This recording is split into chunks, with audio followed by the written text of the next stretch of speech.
Dan kita berharap kepada Allah Subhanahu wa taala dengan barakah majlis ini di rumah Allah ini, Allah ampuni dosa-dosa kita, Allah maafkan kesalahan kita, Allah terima taubat kita, Allah berikan ilmu yang bermanfaat, rezeki yang baik, yang halal, yang barakah, yang banyak, dan Allah kabulkan semua aktivitas kita.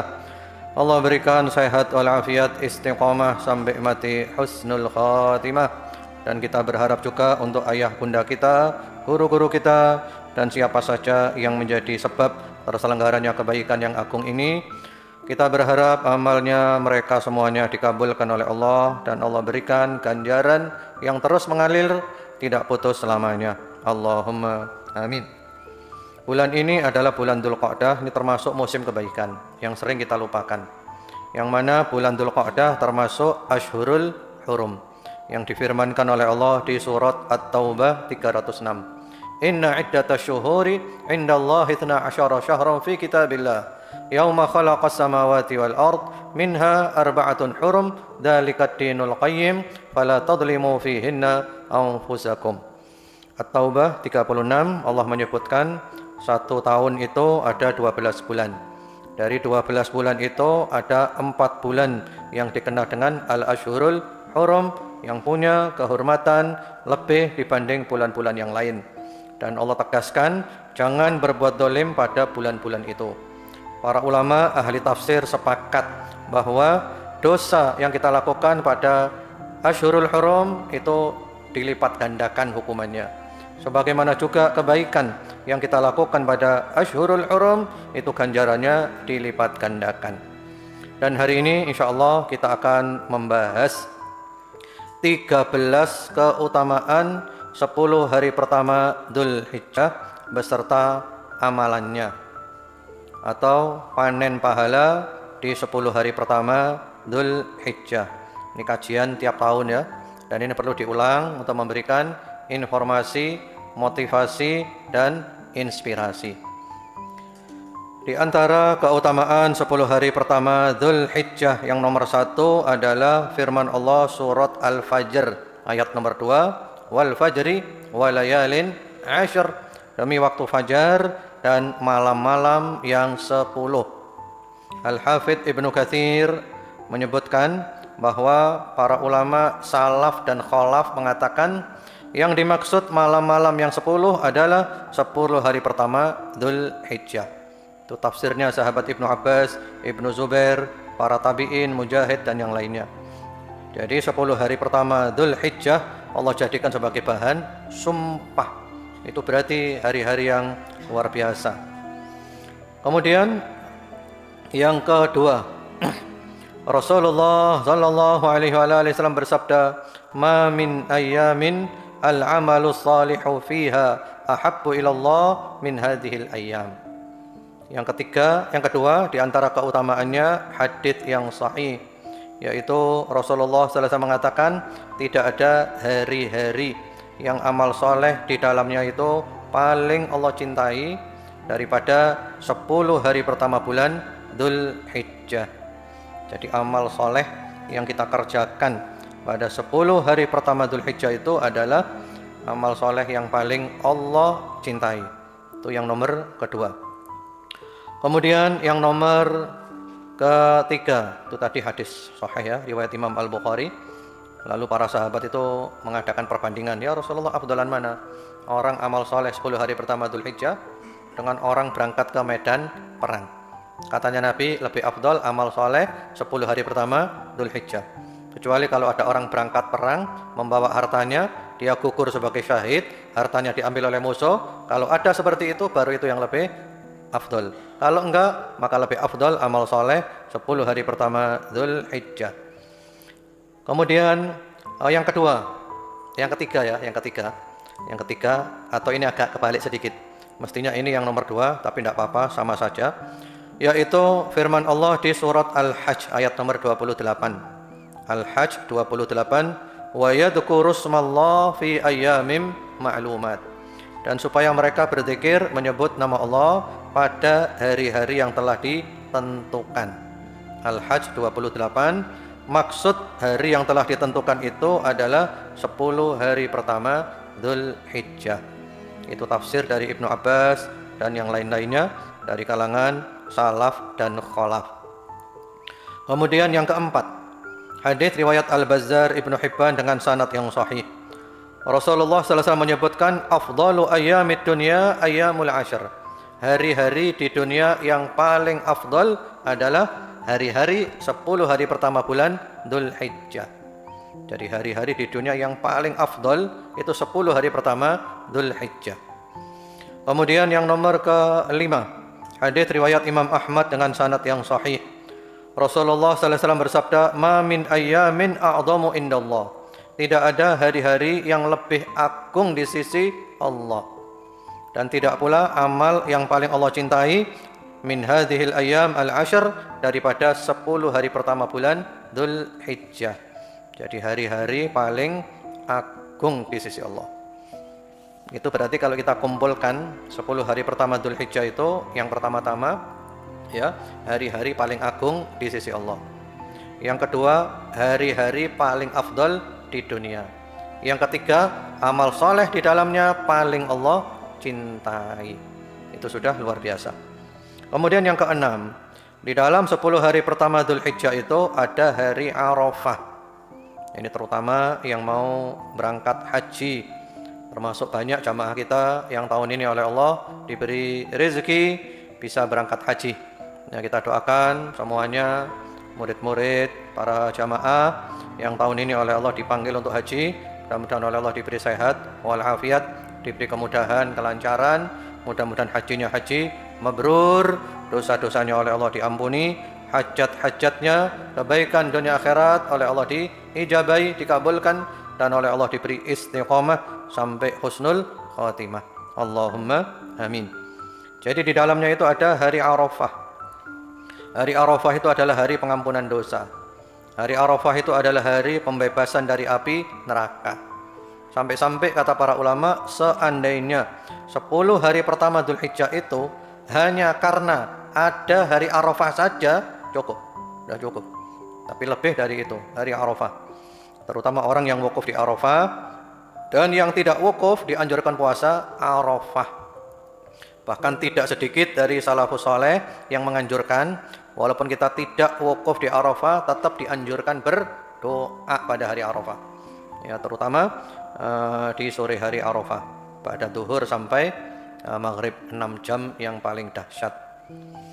Kemudian yang ketujuh, di dalam 10 hari pertama Dzulhijjah itu ada hari Nahar, hari penyembelihan hewan kurban, yang mana Nabi bersabda, riwayat Abu Dawud juga An-Nasa'i dengan sanad yang sahih, a'dhamul ayyam indallah yaumun nahr thumma yaumul qar. Hari-hari paling agung di sisi Allah adalah hari penyembelihan hewan kurban, tanggal 10 Dzulhijjah. Setelah itu baru tanggal 11 ketika jamaah haji sudah berada di Mina. Jadi itu hari paling agung di sisi Allah. Coba bayangkan, sak dunia hari itu sedang apa? Sedang ibadah dengan ibadah yang dahsyat. Apa ibadahnya? Ibadahnya itu mempersembahkan hewan kurban untuk Allah, mempersembahkan nyawa untuk Allah. Itu ibadah yang luar biasa. Sak dunia sepakat ya nyembelih sambil bilang apa? Bismillah, Allahu Akbar. Saya persembahkan untuk Allah. Itu hari paling agung di sisi Allah. Kemudian yang ke-8, salah seorang salafus saleh namanya Abu Uthman An-Nahdi. Dia seorang tabi'in.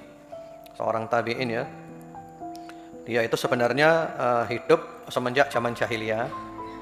Ketika Nabi diutus, beliau itu nggak sempat ketemu Nabi, sehingga disebut sebagai tabi'in karena nggak pernah ketemu Nabi, atau dikenal juga dengan istilah itu al-mukhadram.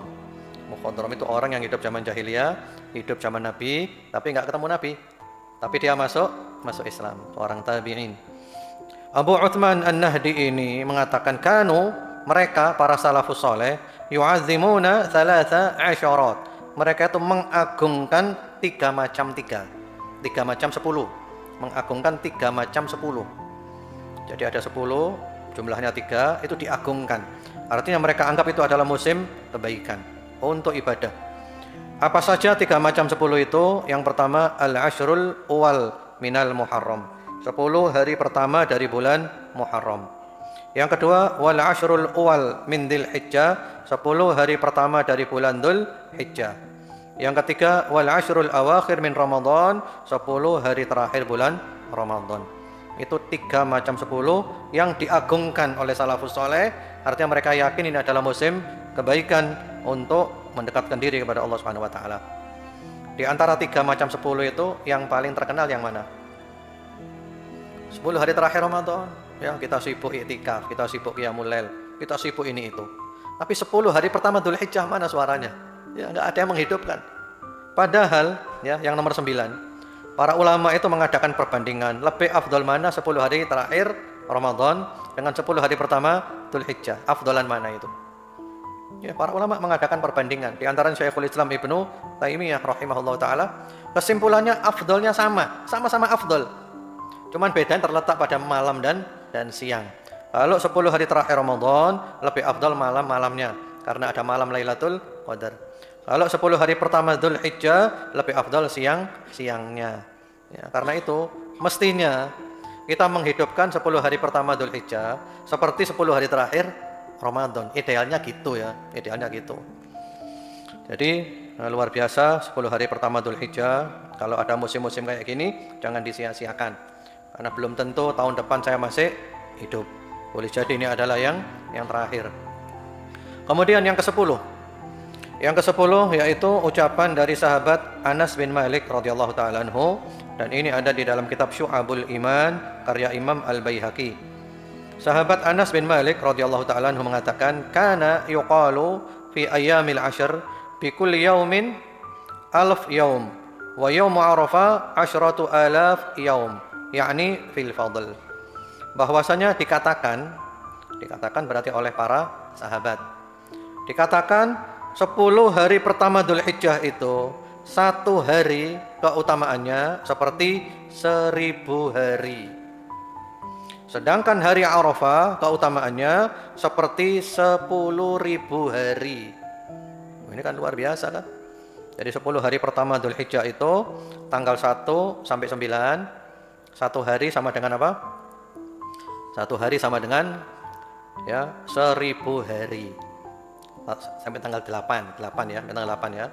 Karena hari Arafah itu beda lagi. Tanggal 9-nya hari Arafah itu 1 hari sama dengan 10.000 hari. Wah, ini motivasi yang luar biasa.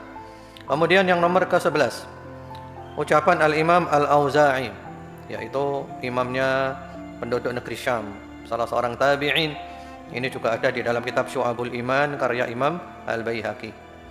Balaghani anna al-amala fil yawm min ayyamil ashr ka qadri ghazwa fi sabilillah yusamu naharuha wa yuhras lailuha illa an yukhtassa imru'un bi syahadah. Telah sampai kepadaku, yang ngomong siapa tadi? Al-Imam Al-Auza'i, seorang tabi'in ya. Beliau mengatakan telah sampai kepadaku. Berarti dari siapa? Berarti ya dari kalangan tabi'in atau bahkan dari sahabat. Telah sampai kepadaku bahwa beramal pada 1 hari di antara 10 hari pertama Dzulhijjah itu keutamaannya seperti orang berangkat ke medan perang, ikut perang di medan perang, yang mana ketika di medan perang itu kalau siang dia puasa, kalau malam dia menjaga pos pertahanan. Ya, seperti orang berangkat ke medan perang fisabilillah, sudah gitu kalau siang dia puasa, kalau malam dia menjaga di pos pertahanan. Jadi keutamaannya seperti itu. Kecuali kalau ada orang yang mati syahid, maka baru dia lebih afdal. Kalau enggak mati syahid, berarti keutamaannya itu sama, kata beliau. Jadi bukan sekedar seperti orang perang ya. Seperti orang perang ada nilai plusnya. Apa tadi plusnya? Plusnya tadi apa? Perang, siangnya puasa, malamnya jaga pos pertahanan. Kemudian yang ke-12, salah seorang tabi'in namanya Sa'id bin Jubair rahimahullahu taala, idza dakhalatil ashr ijtahada ijtihadan hatta ma yakadu yuqdar alaih. Ini beliau ini Sa'id bin Jubair, ini yang meriwayatkan tadi hadis-hadis keutamaan 10 hari pertama Dzulhijjah. Karena beliau tahu keutamaannya, luar biasa. Maka beliau kalau sudah masuk 10 hari pertama Dzulhijjah itu sungguh-sungguh dalam ibadah sampai mentok, seakan-akan sudah nggak mampu lagi. Ya, itulah kelebihannya salafus soleh. Jadi salafus soleh kalau sudah tahu gini, mereka benar-benar bersungguh-sungguh. Ya, sampai seakan-akan sudah nggak mampu lagi, sudah mentok, sudah mentok. Kemudian yang terakhir, yang nomor ke-13. Al-Hafidz Ibnu Hajar rahimahullahu ta'ala di dalam kitabnya Fathul Bari Syarah Sahih Al-Bukhari, beliau berusaha mencari sebab kenapa 10 hari pertama Dzulhijjah itu keutamaannya luar biasa. Apa sebabnya? Dan beliau sampai pada kesimpulan walladzi yadhar, yang tampak, anna sababa fi imtiyazi ashri Dzulhijjah limakan istima'i ummahatil ibadati fi. Yang tampak bahwa sebab diistimewakannya 10 hari pertama Dzulhijjah karena pada 10 hari pertama Dzulhijjah itu terkumpul ibadah-ibadah inti. Ibadah inti Islam itu semuanya ada di 10 hari pertama Dzulhijjah. Seperti apa? Wahiyas salatu, salat. Yang dimaksud adalah salat Idul Adha ya. Karena kalau salat biasa ya tiap hari ada. Yang kedua, wassiyam, ada puasa. Nanti kita bahas puasa 9 hari atau minimal hari Arafah. Kemudian wassadaqah, di sana ada sedekah, maksudnya adalah menyembelih hewan kurban. Kemudian wal hajj, di sana juga ada ibadah haji. Wala yata'atta dzalika fi ghairi, dan hal itu tidak pernah ada di waktu-waktu yang lainnya. Jadi itu 13 kedahsyatan 10 hari pertama bulan Dzulhijjah. Nah, pertanyaannya sekarang, apa amalannya? Apa amalannya? Amalannya itu ada dua. Yang pertama amalan umum, yang kedua amalan khusus. Kalau amalan umum, setiap kita masuk musim-musim kebaikan, itu amalan umumnya itu jangan lupa nomor 1 adalah tobat. Itu nomor 1. Antum punya dosa apa enggak? Punya dosa apa enggak? Banyak-banyakan sama dosa saya. Ya, manusia ini pendosa semuanya, semuanya sama. Ya, karena itu kita, dan tobat itu adalah ibadah yang paling Allah cintai. Dan kalau ada orang berbuat dosa, dosanya banyak, dosanya besar, itu oleh Allah dinanti. Kapan kamu tobat? Kapan kamu tobat? Itu tangannya Allah terbentang siang dan malam untuk menerima tobat orang berbuat dosa siang dan malam. Kapan awakmu tobat? Allah itu punya nama Al-Halim. Halim itu adalah maha santun, nggak terburu-buru. Diberi tempo selama rohnya belum berada di kerongkongan, selama matahari belum terbit dari barat. Jangan bosan. Nabi pernah ditanya, ya Rasulullah, ada orang berbuat dosa lalu tobat, berbuat dosa lalu tobat, berbuat dosa lalu tobat. Katanya Nabi, tidak apa-apa, teruskan. Pokoknya selama kamu tobat, oleh Allah selalu diterima tobatmu. Yang penting sungguh-sungguh ketika tobat. Soal nanti terjerumus lagi, urusannya nanti. Yang penting ketika terjerumus langsung tobat, nggak pakai lama. Lalu katanya Nabi apa? Innallaha la yamallu hatta tamallu. Sesungguhnya Allah itu tidak pernah bosan sampai kamu yang bosan sendiri. Jadi Gusti Allah itu gak tahu bosan nerima tobaté hambae. Masih tobat bolak-balik, Gusti Allah gak bosan. Sampai hamba itu yang bosan sendiri. Bosan saya rek balik-balik tobat. Loh, Gusti Allah itu gak bosan. Nah, kenapa kamu kok bosan? Al-Imam Al-Hasan Al-Basri pernah ditanya, wahai imam, ini ada orang berbuat dosa tobat, berbuat dosa tobat, berbuat dosa tobat. Gimana orang ini? Apa jawaban beliau? Hadza min akhlaqil mu'minin, yaitu akhlaknya orang beriman. Orang beriman selalu apa? Selalu tobat. Yang mana kita jiwa di kandung badan ini tidak pernah lepas daripada dosa. Yang penting terjerumus dalam dosa segera tobat, nggak pakai lama. Langsung tobat, nggak pakai lama. Itu amalan yang bagus. Kemudian juga di antara amalan-amalan umum pula, jangan lupa nyambung tali silaturahmi. Datang ke ayah bunda, minta maaf ke ayah bunda. Ya, berusaha menjadi anak yang berbakti. Nyenangkan hatinya ayah bunda, masih hidup ataupun sudah meninggal dunia. Kemudian juga di antara amalannya pula adalah ini yang tidak kalah pentingnya, membersihkan hati, bersaini hati. Ya, hati dibersaini kebencian, kedengkian yang tidak ada alasan yang syar'i. Hati ini dibersaini, bersaini hati. Kemudian juga di antara amalannya pula yang paling penting, amalan umum itu adalah fokus mengerjakan yang wajib-wajib. Sholatnya diperbaiki 5 waktu, ya, waktunya dijaga, tata caranya dijaga, dan kekhusyuan juga dijaga. Fokus sing wajib dhisik, ojo sing sunnah dhisik. Kemudian di antara amalan-amalan umum pada musim-musim kebaikan adalah meninggalkan yang haram-haram.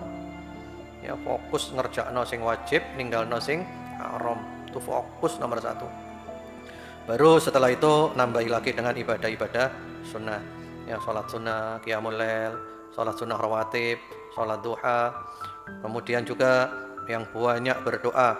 Pokok musim-musim kebaikan itu yang paling banyak berdoa, termasuk zikir, termasuk baca Al-Quran. Kalau Ramadan kita fokus baca Al-Quran, 10 hari pertama Dzulhijjah juga fokus baca Al-Quran. Kemudian juga di antara amalan-amalan umum pula adalah membantu orang lain. Ya, fakir, miskin, anak yatim, bantu orang, menyenangkan orang, membahagiakan orang, ya, menyelesaikan hajat-hajatnya orang. Itulah di antara amalan yang membuat Allah itu ridho kepada kita. Dan yang paling penting adalah membersihkan hati, niat yang ikhlas, yang tulus. Perjalanan menuju Allah itu pakai hati, bukan pakai badan. Baik, itu amalan umum ya. Kemudian kalau amalan khusus nomor 1 adalah haji dan umrah. Berbahagialah Bapak Ibu yang oleh Allah tahun ini dipanggil berangkat haji. Alhamdulillah. Dan pastikan visanya visa resmi haji. Sekarang ini luar biasa ketatnya, bukan main. Luar biasa. Di Mekah itu razia 24 jam di razia. Sehingga orang di Mekah sekarang ini repotan sendiri. Keluar rumah itu ditangkap polisi. Yang boleh keluar rumah hanya orang yang resmi bawa visa haji resmi, izin resmi, itu baru aman. Kalau enggak ditangkap. Atau orang punya iqamah.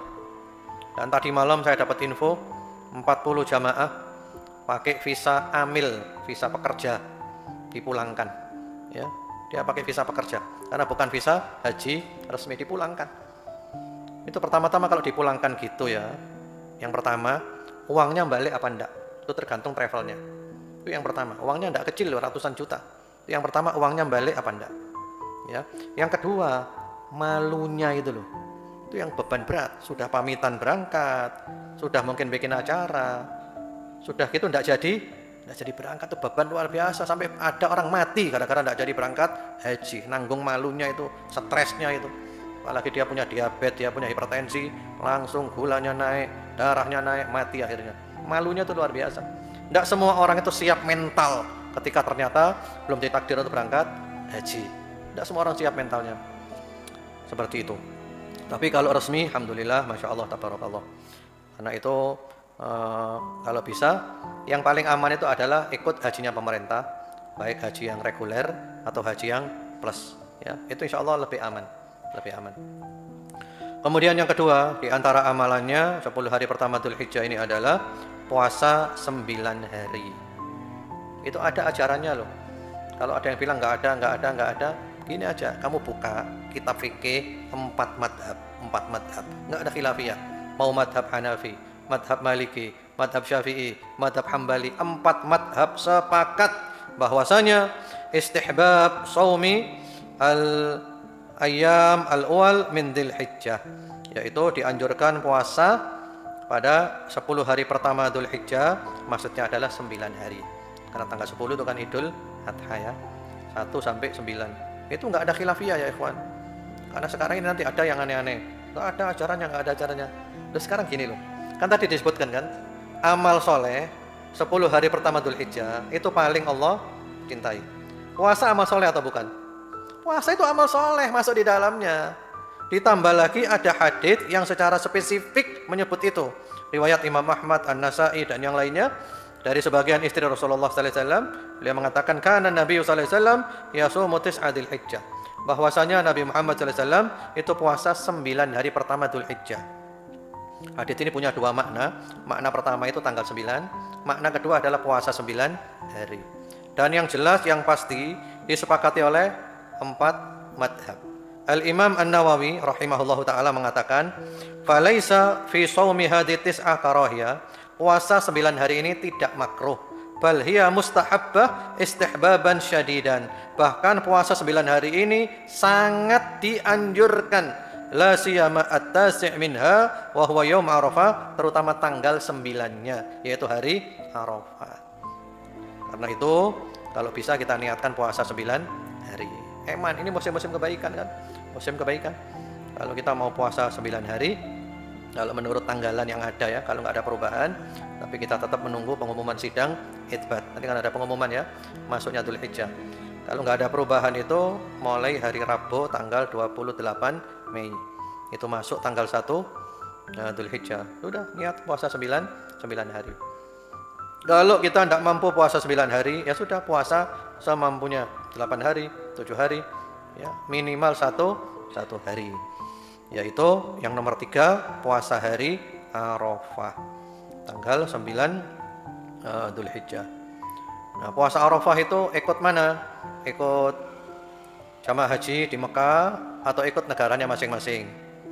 Ini sudah sering kita bahas, ya, tidak perlu diributkan lagi. Para ulama sepakat bahwasanya hari Arafah itu masing-masing ikut di negaranya, yaitu tanggal 9 Dzulhijjah di negaranya masing-masing. Ini sudah sering kita bahas ya, jadi nggak perlu ribut lagi. Karena kalau kita nanti ikut Saudi itu nanti hitung-hitungannya nanti beda dan kacau hitung-hitungannya nanti. Jadi hari Arafah itu ikut pemerintah, pokok diumumkan tanggal 9 Dzulhijjah di Indonesia kita puasa hari Arafah. Dan itu Nabi mengatakan, ahtasibu 'ala Allah an yukaffira as-sanah allati qabla was-sanah allati ba'da. Aku berharap kepada Allah puasa hari Arafah menghapus dosa setahun yang lalu dan setahun yang akan datang. Dihapus dosanya 2 tahun. Masya Allah, luar biasa. Namun bagi orang yang haji itu malah tidak disunahkan puasa Arafah. Karena Nabi ketika haji, Nabi tidak puasa Arafah. Karena fokus wukuf di Arafah supaya kuat tenaganya, fokus untuk doa kepada Allah Subhanahu wa taala. Nanti kalau puasa dia lemah, dia tidak kuat untuk beribadah. Kemudian yang keempat, di antara amalan khusus pada 10 hari pertama Dzulhijjah ini adalah at-takbir wat tahlil wat tahmid. Itu tadi disebutkan hadis ya, bahwa hari-hari paling agung 10 hari pertama Dzulhijjah, amal soleh paling Allah cintai. Lalu Nabi bersabda, fa'aktsiru minat tahlil wat takbir wat tahmid. Maka perbanyaklah membaca tahlil, tahmid, takbir dan tahmid, takbiran. Nah, takbiran ini ada 2 macam. Ada 2 macam ya. Kalau Idul Adha. Ada namanya takbir mutlak. Ada namanya takbir muqayyad. Nah, kalau takbir mutlak itu dimulai dari tanggal 1 Dzulhijjah. Itu takbir mutlak ya. Berarti kalau menurut tanggalan tadi kalau tidak ada perubahan itu berarti mulai Selasa tanggal 27 Mei maghrib. Kan Hijriah itu kan pakai bulan ya. Hitungannya kan maghrib kan. Berarti Selasa maghrib itu sudah masuk hari Rabu. Sudah masuk tanggal 1 Dzulhijjah. Jadi Selasa maghrib malam Rabu takbiran masing-masing di tempatnya. Wis pokok takbiran di omah takbiran, melaku takbiran, ya. Dimanapun kita berada takbiran. Itu namanya takbir mutlak.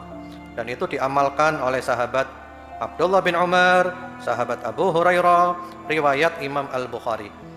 2 sahabat ini kalau sudah masuk tanggal 1 Dzulhijjah itu suka pergi ke pasar hanya untuk takbiran di pasar. Jadi nang pasar bukan jual beli, nang pasar ngelingno wong pasar, cek melok takbiran. Ya. Kana Ibnu Umar wa Abu Hurairah radhiyallahu taala anhuma yakhrujani ila as-suq fi ayyamil 'ashr yukabbiran wa yukabbirun nas bi takbirihima. Rawahul Bukhari, sahih ini ya. Sahabat Ibnu Umar, sahabat Abu Hurairah kalau sudah masuk 10 hari pertama Dzulhijjah itu keduanya suka pergi ke pasar. Takbiran di pasar. Lalu orang-orang pasar ikut takbiran juga. Jadi itu takbir yang pertama namanya takbir mutlak ya. Yang kedua namanya takbir muqayyad. Takbir muqayyad. Nah, kalau takbir muqayyad ini terikat oleh waktu sholat, tiap-tiap ba'da sholat. Tiap-tiap ba'da sholat. Ya. Mulai dari subuh hari Arafah sampai akhir hari tasyrik sholat asar. Jadi subuh hari Arafah kalau kita pakai tanggalan ya, kalau nggak ada perubahan berarti mulai Kamis tanggal 5 Juni. Bukan hari Arafah kan? Jadi Kamis 5 Juni, habis subuh takbiran. Habis dohor takbiran, habis asar, habis maghrib, habis isya. Terus ya tanggal 9, 10, 11, 12, 13. Yaitu tanggal 9 Juni asar. Itu terakhirnya. Jadi berapa hari? Ya, 9, 10, 11, 12, 13. Berarti 5 hari ya, 9, 10, 11, 12, 13, 5 hari. Itu yang takbir terikat oleh tiap-tiap selesai sholat 5 waktu. Nah berarti mulai tanggal 9 itu takbirannya ada 2. Takbir muqayyad plus mutlak. Karena kalau mutlak tadi itu sampai matahari terbenam tanggal 13. Jelas apa enggak? Cuman ini di Indonesia kurang populer. Nah, karena kami dulu sekolah di Arab, di sana populer. Di sana itu kalau sudah mau tanggal 1 Dzulhijjah, itu wong-wong takbiran, tapi takbiran dewe-dewe. Misalnya mlebu masjid takbiran, Allahu Akbar, Allahu Akbar, Allahu Akbar, dan seterusnya. Apa di mobil takbiran, di rumah takbiran sendiri-sendiri. Adapun kalau mulai tanggal 9 yang muqayyad terikat waktu sholat, lah kalau di kita takbirannya bareng-bareng habis sholat itu enggak apa-apa, boleh itu. Boleh ya, takbiran. Baik. Jadi mulai tanggal 9 sampai 13 takbirannya ada 2, mutlak plus muqayyad. Muqayyad sampai asar, mutlak sampai maghrib matahari terbenam. Baik. Kemudian mengenai bagaimana tata cara takbiran, sigotnya, redaksinya. Kalau kita di Indonesia, ikut saja cara di Indonesia, nggak usah aneh-aneh. Nanti menimbulkan apa? Fitnah. Kalau di kita itu biasa, Allahu Akbar, Allahu Akbar, Allahu Akbar, La ilaha illallah, Wallahu Akbar, Allahu Akbar, walillahil hamd. Ada daknya ya, itu penting ada daknya itu. Nanti kita bahas itu. Kemudian juga boleh ditambahi lagi Allahu Akbar kabira walhamdulillahi katsira wa subhanallahi bukratan wa asila la ilaha illallah wa la na'budu illa iyyah mukhlishina lahuddin walau karihal kafirun la ilaha illallah wahdah sadaqa wa'dah wa nasara 'abdah wa 'azza jundah wa hazamal ahzaba wahdah La ilaha illallah wallahu akbar Allahu akbar walillahil hamd. Boleh itu. Al-amru wasi'. Al-amru wasi'. Jadi kalau saran kami, kalau di Indonesia ikut tata caranya di Indonesia. Karena nanti di Mekah beda takbirannya. Di Mekah itu pakai baca sholawat segala dan seterusnya. Ya monggo kalau di Mekah ikut tata cara di Mekah. Jadi istilahnya nggak usah aneh-aneh. Melok di negara dewi-dewi. Biar kita sama gitu ya, nggak tampil beda. Hanya saja di dalam redaksi takbiran ini yang sering salah itu pengucapan terakhirnya. Allahu Akbar walillahil hamd. Alhamdu itu kalau berhenti walillahil hamd. Ada d-nya. Soalnya kalau salah itu nanti bahaya, berubah nanti maknanya. Biasanya salah itu walillahil ham. Walillahil ham. Nah, itu bahaya. Ham itu artinya adalah sumpek, sedih. Ya, gangguan psikologis. Walillahil ham, Allah sumpek. Nah, ya apa itu? Padahal yang benar itu walillahil hamd. Segala pujian hanya untuk Allah. Kalau walillahil ham, segala sumpek miliknya Allah. Ya apa dosa atau mahiri? Makanya diperbaiki. Yang benar apa? Walillahil hamd. Ada d-nya. Atau lek kepengin lewat hati walillahil hamdu. Nah, ngono lho. Cuman karena disukunkan walillahil hamd. Itu kesalahan pertama. Walillahil ham. Ya, kesedihan, kesumpekan, gangguan psikologis. Kemudian yang salah lagi adalah walillahil ham. Ham. Kalau tadi kan ham, kalau ini ham. Walillahil ham. Nah, itu juga salah. Ham itu berasal dari kata-kata huyam, artinya itu haus. Haus atau kebingungan tanpa arah. Walillahil ham. Berarti Allah itu haus. Berarti Allah itu bingung tanpa arah. Ya, apa dosa loh antum. Makanya harus diperbaiki redaksinya. Jadi bukan walillahil ham, tapi walillahil hamd. Kemudian termasuk yang salah lagi, walillahil ham. Walillahil ham. Ha tapi dawa. Walillahil ham. Itu kan? Nah, itu juga itu seperti di surat Al-Maidah ayat 103. Ya, ma ja'alallahu min bahiratin wala sa'ibatin wala wasilatin wala ham. Ham itu artinya adalah onta yang dikhususkan untuk amalan tertentu pada kepercayaan orang-orang jahiliyah. Walhasil yang benar itu adalah walillahil hamd. Pastikan ada d-nya. Baik, itu tentang takbiran. Kemudian yang kelima, di antara amalan khususnya adalah salatul Id, yaitu kita berusaha untuk salat Idul Adha. Jangan ditinggalkan, ini eman, ini termasuk syiar-syiar Allah. Allah berfirman di surat Al-Hajj 32, "Dzalika wa may yu'azzim sya'airallah fa innaha min taqwal qulub." Yang demikian itu barang siapa mengagungkan syiar-syiar Allah, itu berarti ada takwa di dalam hatinya. Jadi kalau memungkinkan, nggak ada udzur syar'i, usahakan ikut sholat Idul Adha. Setahun mek sepisan tok. Sampai-sampai katanya Nabi, gadis-gadis bahkan perempuan yang haid pun disuruh ikut hadir, tapi tidak ikut sholat. Cukup mereka berada di pinggir tanah lapang. Untuk ikut apa? Menyaksikan kebaikan, menyaksikan syiar, dapat doa, dapat keberkahan. Ya, sholat Idul Adha. Kemudian yang keenam, di antara amalannya pula adalah dzabhul udhiyah, menyembelih hewan kurban. Nah, ini juga penting. Insyaallah nanti Ahad depan kita akan bahas ya seputar hukum kurban. Itu penting, itu kita harus tahu hukum-hukum kurban. Kurban ini sangat dianjurkan dalam Islam. Allah berfirman surat Al-Kautsar ayat 2, "Fasholli lirabbika wanhar." Maka salatlah untuk Rabbmu dan berkurbanlah. Kemudian juga Allah berfirman di surat Al-Hajj ayat 36, "Wal budna ja'alnaha lakum min sya'airillah." Dan hewan itu, hewan ternak itu kami jadikan dia itu untuk kurban, untuk menghidupkan syiar-syiar Allah. Jadi kurban ini sangat dianjurkan ya. Kalau madzhab Syafi'i hukumnya adalah sunnah muakkadah, sunnah yang sangat ditekankan. Ojo sampai ninggalno kurban. Rasulullah SAW itu selama di Madinah selalu kurban. Jadi kurban ini bukan seumur sekali. Jadi jangan nanti kita mengatakan aku wis tahu kurban, wis tahu kurban. Lo kurban kudu wis tahu. Kurban ini apa? Ben tahun kudu wis tahu.